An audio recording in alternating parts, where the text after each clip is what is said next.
Us. Thank you so much for joining us. We appreciate your company. Thank you for trusting us with your time.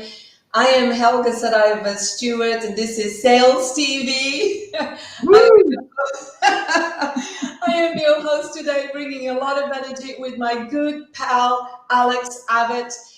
We're here to talk with you today about selling in a holiday destination. And guess what? Alex is just moved to Portugal. I have been here for about 8 years after 25 years in London. There are some very different contexts to Alex and I being here. So we're going to share some of those with you. And so today's conversation is really to those who are wondering what it's like to maybe have that dream life in the country that you wish you were waking up in and going to bed in, and of course, working there. We chose Portugal, right, Alex? Tell us about the context that brought you here. I will. And by the way, I must say, I love your energy. I love the energy you bring to Sales TV. It's contagious. I'm stepping it up a gear today. So I guess to give you some context, let me go back a few years, because I was, I say, lucky enough to fall into B2B sales. I spent 7 years working my arse off trying to get into business sales, because I felt like that's where I really wanted to be. That's where the money was. If I look back on the 24 years I've now spent in business sales, I've been lucky enough to live in Australia and sell into the Asia Pacific region back in 2012. I was then lucky enough to live in Dubai in the UAE, and my team was selling across Eastern Europe, Middle East, and all of Africa. So they were some very interesting times.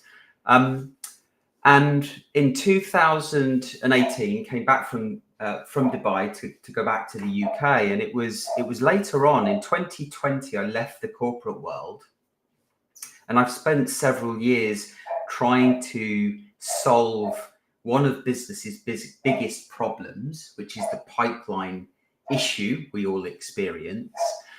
And I think like any new business owner, had some ups and downs over the last few years. Thankfully, there's more ups than downs. And last year we decided to sell our house and downsize. My two eldest sons had moved out. We no longer needed the 4-bed house. So we thought, well, let's downsize. And after making that decision, what was interesting is my wife and I started talking about where we would want to live next. And initially we thought we were going to live somewhere else near family in the UK, but we asked ourselves the question, what about sunshine? Why don't we go get some sunshine? We're both 50, and that really sort of developed, that thought process developed, and we started looking into various countries within Europe. Italy, Spain, and Portugal was on the list. Thanks to David Cameron, it made the exercise somewhat more difficult than it could have been. That's the context. In the end, we chose Portugal, and we love it. And there's an important characteristic here, because people might choose to only live in that country, but not necessarily sell into that country. So of course we're talking about sales, beloved sales. And you chose to have your clients where? Yeah, well, so I'm one of those people. So I live and work in Portugal, but none of my clients are based in Portugal. So really, this was a lifestyle choice for us. Very different to the two previous times.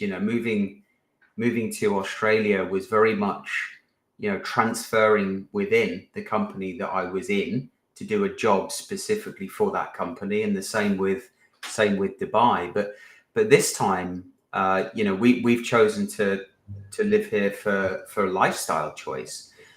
And yeah, my clients are based in the UK, across Europe, the North America, hopefully soon to be Singapore. So yeah, I think the way the world has changed, I think my clients, my audience are far more receptive to being approached digitally, and me delivering my services to them digitally. Mm-hmm. So I suppose just in contrast to that, when I moved 8 years ago, we wanted to raise our son in Portugal. I think that was the big factor, I suppose.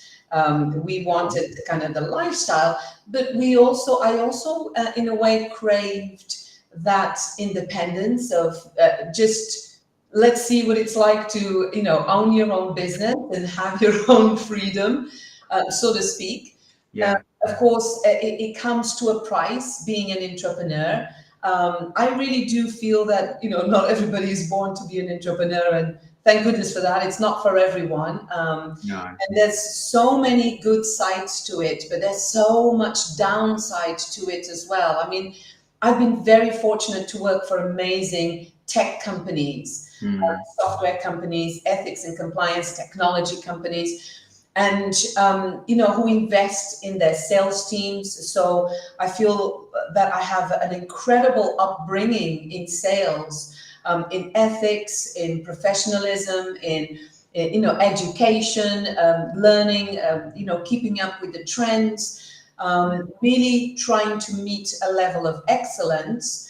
I suppose not everybody can say that about their company, right? No. Well, how long have you been? So you moved back to Portugal, did you, 8 years ago? Indeed. Is that when you set up your business? Indeed. Okay. And so it was my very first time being an entrepreneur. Yeah. I'm still trying to figure out if I am indeed one, because there are a lot of things that I miss about being employed by someone. I'm also selling into the Portuguese market. I think throughout these 8 years, what has happened is that I don't think I've ever learned so much about sales as I have these past years, and being my own boss. Because the most strategic choice I believe any of us can do, whether we're self-employed or not, is who we spend time with. So that to me is the most strategic choice that you can make in when you're selling. Who do you spend your time with? And so understanding my personas, my ideal clients, really understanding where it is that I can be different, be unique. I don't know if anyone here listening remembers Rajiv our session with Rajiv, but please have a listen, because he talks about not just being the best, being the only. And then connecting with them, I suppose there was a level of cultural engagement there. So there's a lot of different variables when we move into a different country, especially if we're selling into that country. Yeah. And culture really comes into play. Yeah. A little bit about how you dealt with culture in all the different locations you're in. And also, let's lead this conversation onto the prospecting side of things and how you prospected. Yeah. If I go back to Australia, 2012, I was a sales rep, but I was at the sort of the peak of my career. For by that point, I'd been selling successfully for 6 years. So my confidence was at an all-time high. And I really did feel like, Lewis Hamilton at his peak, in the zone, like everything I touched turned to gold. Well, not everything, but, a lot of things that I touched turned to gold. And I do put that down to the approach that I took. So when I moved to the other side of the world with a brand new territory and no existing relationships, I relied solely on my ability to position differentiating commercial value and quantify that value to my clients. And I had a process that I followed that I could trust in that process. And that resulted in me closing 3 enterprise deals within the first 7 months from a standing start. So culturally, I think there's two things that I would bring into focus here, because it's important to know that I think at that time, 2010 to 2000, maybe 18, especially being in the tech world, there was this marketing engine that actually existed, this growth engine that actually existed and worked, and lead nurturing was working. Doesn't work anymore, I must add. So there was a combination of me leveraging the brand that we had in the region, but also then relying on my own approach. That's the first thing I would say. The second is, I moved to a region where it wasn't as mature as Western Europe and the US in terms of the number of stakeholders that were influencing a decision. Back then I was even seeing 6 to 8 stakeholders influencing a purchase decision. In Australia, I found it easier to get to the executive. There wasn't as many layers. There wasn't as many bureaucracy and politics. So when I did get to the decision maker, I was then having that commercial value conversation with the right person that could make a decision relatively quickly. So I think, those 3 things combined, that's what I put down to my success in Australia. And culturally, the Aussies love the Brits. Certainly my experience of them was. And so it was relatively easy to fit in.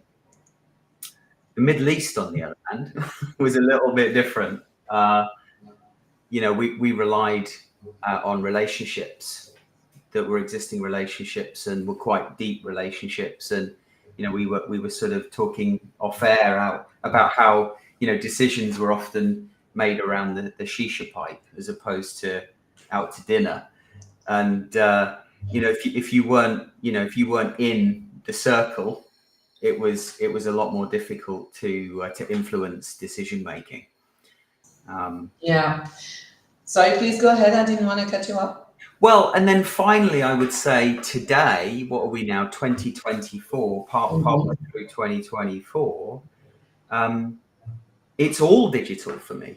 I don't have the luxury of going to meet my clients in person, and so leveraging social media in a way that is closest to an in-person networking experience is what I spend most of my days doing.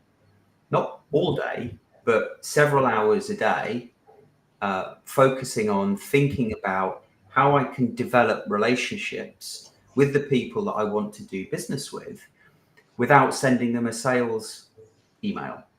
Yeah. I suppose, it's a conversation in itself. You mentioning sales emails, this is quite close to my own heart. But one of the things that I've noticed, I suppose Portugal resembles a lot of other jurisdictions, a lot of other regions, which are conservative, right? More traditional and conservative. I think there's this interesting blend between, I find myself doing this blend between value selling and relationship selling.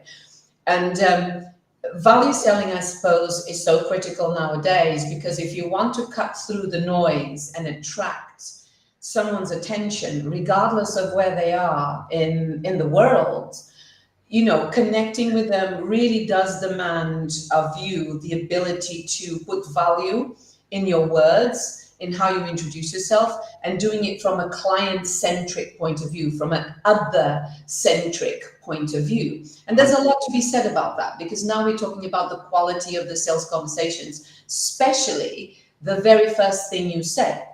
Yeah. Now, that aside, I was talking about countries being conservative, and I suppose networking really comes into play. So I find that, when I look at what's made me successful here in Portugal, kind of breaking into a market where it's very much built off of family companies. So, you look at the biggest companies in Portugal, they're still family-owned business. So, so very traditional family-owned businesses where succession really is the way that companies are run. Talent doesn't necessarily come from outside. It's groomed from within, especially within the family unit. And so suppliers and everyone that surrounds that family unit really is a very tight-knit network. Yeah. And so I've been finding that, really integrating different associations, chambers of commerce, entities that represent the entrepreneurial DNA of the country, where it gives us an ability to network, for people to get to know us one-on-one, in the flesh, I suppose. And that really does have an impact. And of course, that needs to be built alongside your social profile. People need to see that you are, I suppose, building that thought leadership helps you to stand out. Yeah. You wanted to make a comment on that? I want to take a few steps back. Something you said about value selling and relationship selling, because and then bringing in cultural differences. So when I took on the role to lead sales for Eastern Europe, Middle East, Africa, I can't tell you the number of times that salespeople, so my team overlaid onto much larger sales team within a big tech company. I can't tell you the number of times that the salespeople in that country would tell me, that won't work here. That approach won't work here. And I was a huge fan of the challenger sale, right? I was kind of, dipped into the world of challenger back in 2010 as a sales rep, and then continued my schooling of challenger into being a sales leader. And it kind of made up everything that I did in terms of our sales approach, quantifying value, challenging customers. Our talent acquisition program had challenger built in.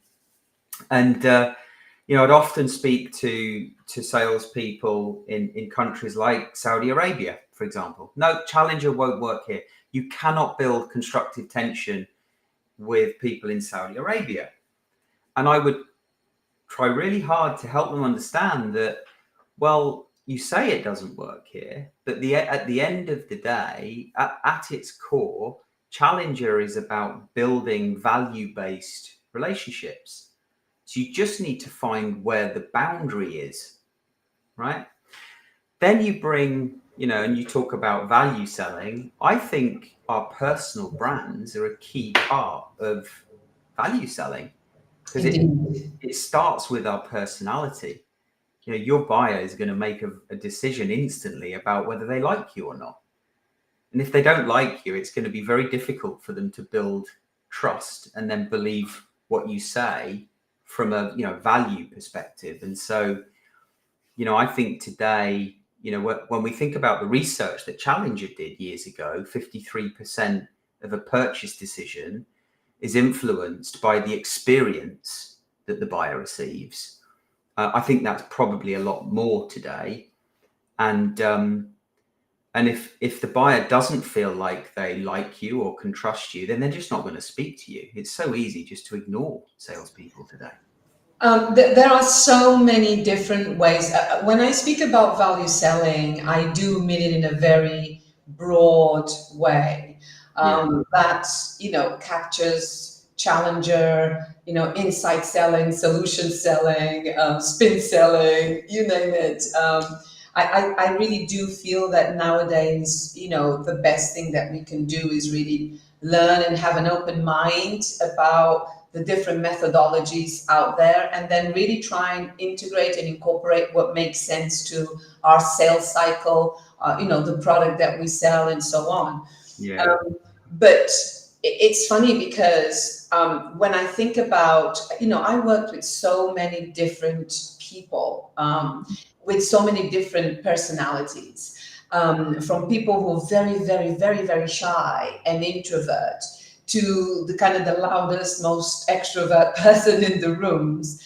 And what I find is, like you say, if within yourself, knowing what you're good at and what your weaknesses are, if you within yourself can find that balance between always being genuine and authentic, and focusing on the value that you can provide and deliver to your prospect or your client at every single interaction with them, understanding that nowadays we really need to adapt and understand that how it is that we buy, that we sell, that is aligned to the way our customers buy.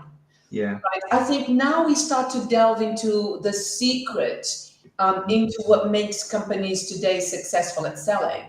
And I really do think that adaptability has always been a key word for us, it's always been key for us to our success, but it's never been more true now, because pivoting can be very tricky, can be a very tricky thing to do. Yeah. Yeah. And it it baffles me how, when you say about being buyer centric, it's one thing having a sales process and the messaging that you deem to be buyer centric. It's a very different thing when you're trying to engage with multiple stakeholders influencing that purchase decision and tailoring the content, the messaging for them. For the most part, salespeople don't get the luxury of engaging with all of those stakeholders because they're shielded from them. Yet they're all accessible to salespeople if they choose to find them on social media and subliminally tailor their content to their decision-making unit as a whole. And there's so many salespeople that I think are missing a trick when it comes to that. They say, "Oh, social selling, that's a load of horse crap." Actually, let's take away the negative connotation from social selling. Let's think about what you're trying to do. You're trying to amplify your personal brand in front of the stakeholders that you want to do business with, that you want to build influence with. So why not do that on a daily? Yeah, I've got to say, it surprises me if anyone today doesn't understand the value of social selling. What I find from my experience is that most people are actually scared of it, Yeah. because they really don't know how to leverage it. Yeah. And also we must remember, and I feel this in my own skin as well. I mean, I find myself, as I'm understanding and learning how it is that I can, grow my brand, my personal brand, socially speaking, that it many a times it takes me out of my comfort zone. Yeah. I don't actually really do enjoy seeing myself on video, but I really You're don't. great, by the way. Oh, this is the thing. But I just have to get over myself, right? Yeah. I just have to get over myself, dust myself off, and just whatever demons are going on in my head, I just have to forget them and just dust myself off and go and do it anyway, right? Yeah. But it's not a step. I work with quite a few executives, and it is a difficult step for many to take. You do have to work, and I speak a lot about this, right? you need to work at social soft skills, right? In order to really leverage that side of your personality, of that self-confidence. Yeah. That helps you to communicate. And you just have to understand that it's a process. So you're not going to get it right. I often see women and men, hosts, presenters, who just look impeccable. Yes, yes, Alex. Yes. I just think, oh my God, I mean, I look dreadful next to that. And then I just think, probably they wake up, they spend 20 hours a day, practicing their smile, or, manicuring every single inch of their body and rehearsing.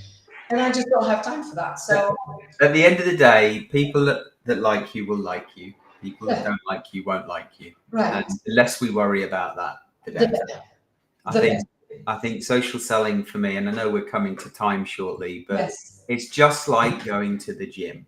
You don't see results instantly. You might get a little bit lucky along the way, but you don't see results instantly. The same way as nutrition, right? I'm a huge fan of nutrition right now.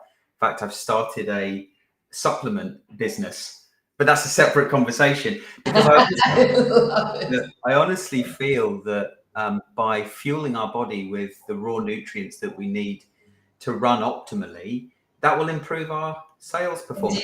But again, that takes time. There's no quick fixes. Indeed. And so can I just plug in, Jackie, thank you so much for, stepping in with your comments. You're being your authentic self. I love it. I hope it shows. We love our guests' company. We love the valuepreneurs and the sales shakers that come join us every week.